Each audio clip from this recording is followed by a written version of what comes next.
அனைவருக்கும் வணக்கம்.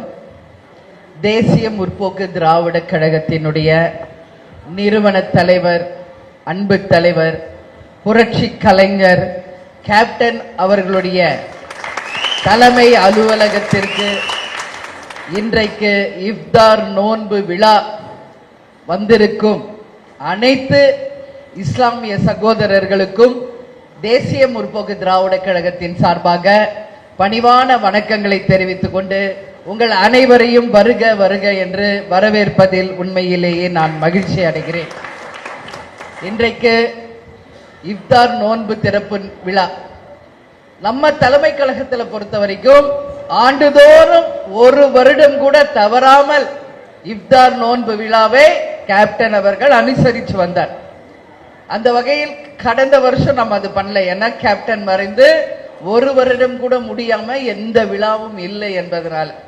ஆனால் இந்த வருடம் கேப்டனுடைய ஆசீர்வாதத்துடன் நமது தலைமை அலுவலகத்திலேயே இஃப்தார் நோன்பு திறப்பு நிகழ்ச்சியில உங்க எல்லாரையும் நான் சந்திக்கிறதுல அந்த அல்லாவுக்கும் கேப்டனுக்கும் என்னுடைய நன்றிகளை இந்த நேரத்தில் நான் தெரிவித்துக் கொள்ள கடமைப்பட்டிருக்கிறேன். இந்த விழாவிலே பங்கேற்க வர வேண்டும் என்று அன்பு சகோதரர் அண்ணன் ஷேக் தாவூத் அவர்களுக்கும், சகோதரர் முனைவர் பாஷா அவர்களுக்கும், சகோதரர் முகமது அதாவுல்லா அவர்களுக்கும், அதே போல எங்களுடைய மாவட்ட மீனவர் அணி செயலாளர் நிசாம் அவர்களுக்கும், எங்களுடைய ராமநாதபுரம் மாவட்ட செயலாளர் ஜின்னா அவர்களுக்கும், இந்த விழாவிலே கலந்து கொள்ள வந்திருக்கும் மாவட்ட கழக செயலாளர்கள், எங்களுடைய நிர்வாகிகள், மகளிர் அணி சகோதரிகள், பத்திரிகை நண்பர்கள், தொண்டரணியை சேர்ந்த அனைவருக்கும் தேசிய முற்போக்கு திராவிட கழகத்தின் சார்பாக வணக்கங்களை தெரிவித்து தலைமை கழகத்திற்கு உங்கள் அனைவரையும் வருக வருக வருக என்று வரவேற்கிறேன். இஃப்தார் நோன்பு அப்படின்னாலே இது ஒரு புனித மாதம். ரமலான் மாதம் அப்படின்னு சொன்னாலே இது புனிதமான ஒரு மாதம். நாங்கெல்லாம் சின்ன பசுதி சொன்ன மாதிரி பிறந்து வளர்ந்தது எல்லாம் வேலூர் மாவட்டம். எங்களுடைய நெய்பர்ஸ் எல்லாம் நீங்க பாத்தீங்கன்னா இஸ்லாமிய சகோதரர்கள். ஆனால் நாங்கள் படித்து வளர்ந்தது எல்லாமே கிறிஸ்டியன் இன்ஸ்டிடியூட். எங்க வீட்டுல இந்து கடவுள். எல்லா மதத்தையுமே நாங்கள் சமமாக பாவித்து தான் வளர்ந்தோம். கேப்டனை திருமணம் செய்து வந்த பிறகு வீட்டுல முதல் விளக்கேற்றப்போ நான் பார்க்கிறேன், அங்க இந்து கடவுளும் இருக்கார், இஸ்லாத்தோடைய குரானும் இருக்கு, ஜீசஸும் இருக்கார்.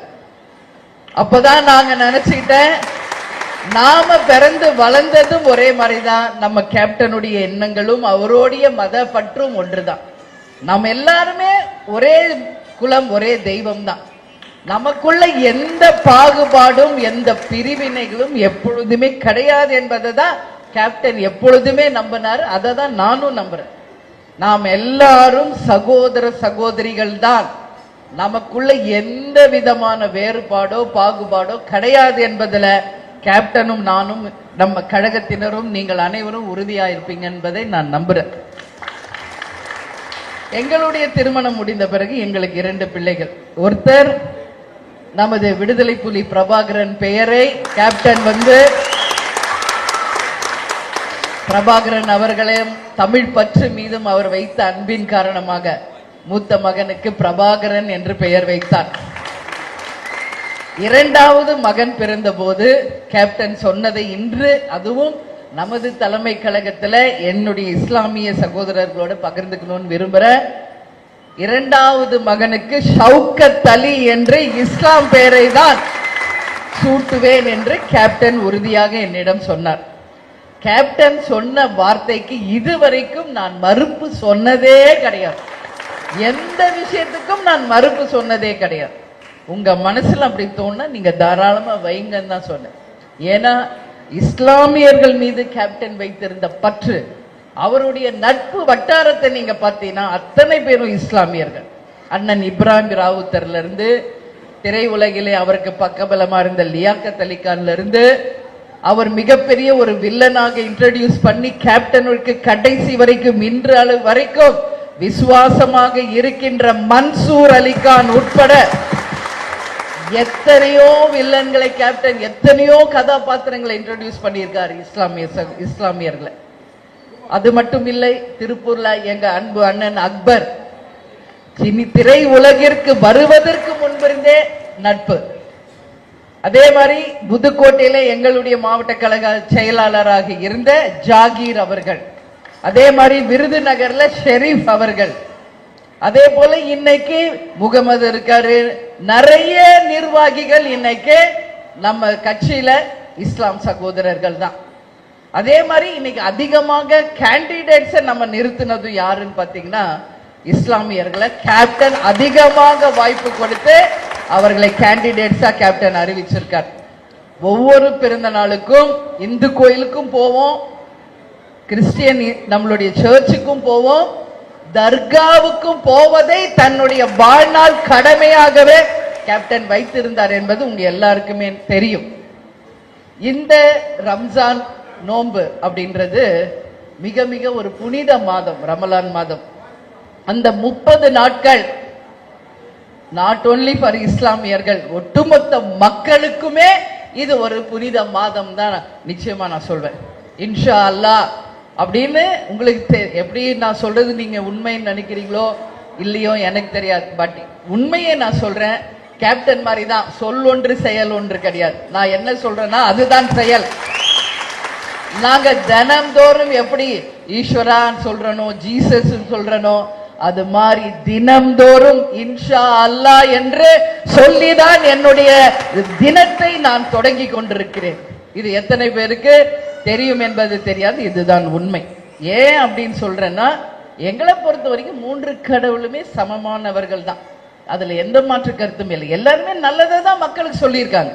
எல்லாரும் உதவி செய்யுங்க, பசித்து வருபவர்களுக்கு உணவளியுங்கள் என்றுதான் அனைத்து மதத்திலுமே சொல்லி இருக்குதே ஒழிய யாரும் எந்த மாற்று கருத்தை சொல்லல. ஜோதி வடிவமாக இருக்கின்ற கடவுள் இன்றைக்கு மதங்களாக இருக்காங்க. பட் நம்ம பொறுத்த வரைக்கும் எல்லாருமே ஒன்றுதான் என்பதுல மாற்று கருத்து இல்லை. இந்துக்கள் என்ன சொல்றாங்க, மாரி மாரி ஆத்தான்றாங்க. கிறிஸ்டியன்ஸ் என்ன சொல்றாங்க, மேரி மாதான்னு சொல்றாங்க.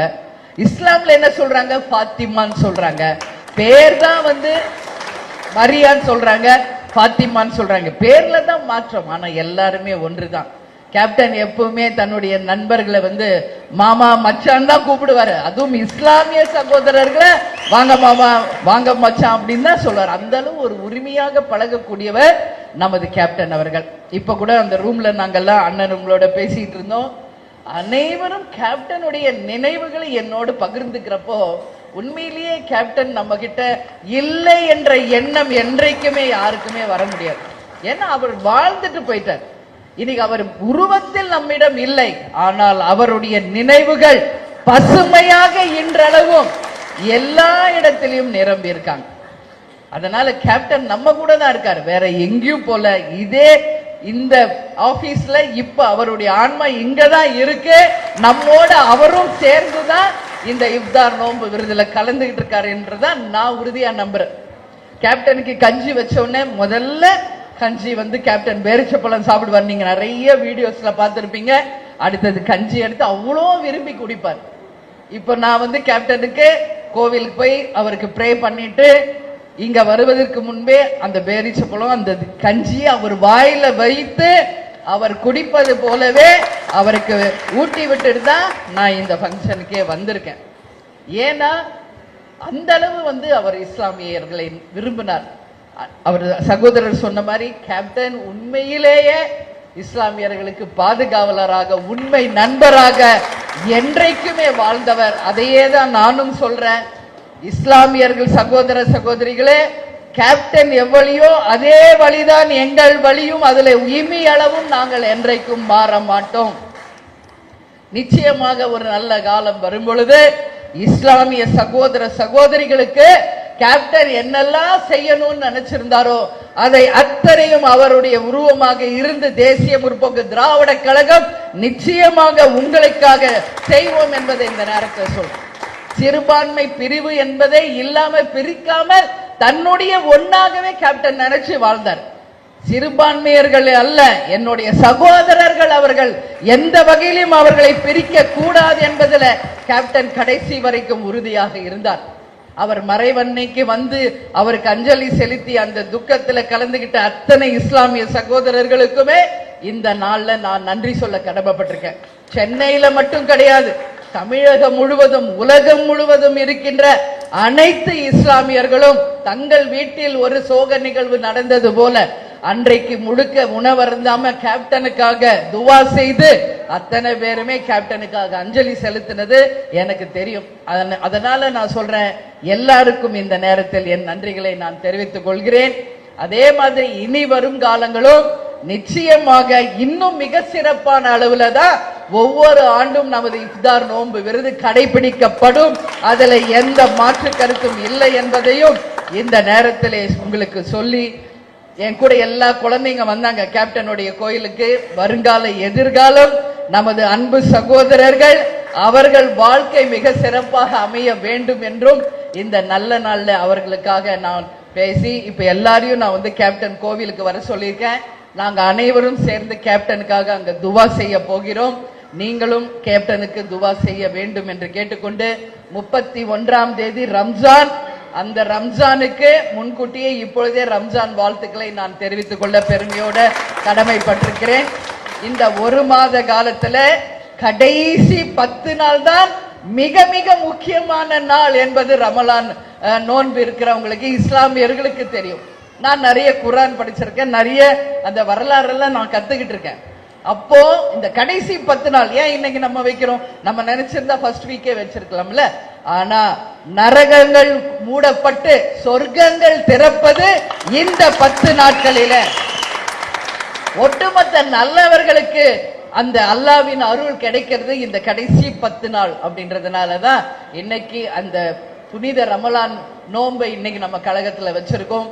எனவே நரகங்கள் மூடப்பட வேண்டும், சொர்க்கங்கள் வளர வேண்டும், அத்தனை நல்லவர்களும் நல்லபடியாக வாழ வேண்டும், அனைவரும் சொர்க்கத்துல நல்லபடியாக இறைவன் அருளை பெற வேண்டும் என்பதுதான் இந்த ரமலானுடைய விஷயம். யாரும் தவறு செய்யக்கூடாது. இந்த ஒரு மாத காலம் நம்மால் முடிந்த நல்லதை செய்ய வேண்டும் என்பதை தான் நபிகள் நாயகம் அவர்கள் நமக்கு சொல்லி கொடுத்துட்டு போயிருக்காரு. எனவே இந்த நல்ல நாளில் உங்கள் அனைவரையும் சந்தித்ததில் உண்மையில் மகிழ்ச்சி அடைகிறேன். எல்லாருக்கும் ஈத் முபாரக் என்று சொல்லி இன்ஷா அல்லாஹ் என்று கூறி, உங்க அனைவருக்கும் நான் கேப்டன் எப்பொழுதும் சொல்வது போல, தமிழன் என்று சொல்லடா, தலை நிமிர்ந்து நில்லடா என்று கூறி இந்த விழாவிலே கலந்து கொண்ட அனைவருக்கும் நன்றிகளை கூறி விடைபெறுகிறேன். நன்றி, வணக்கம்.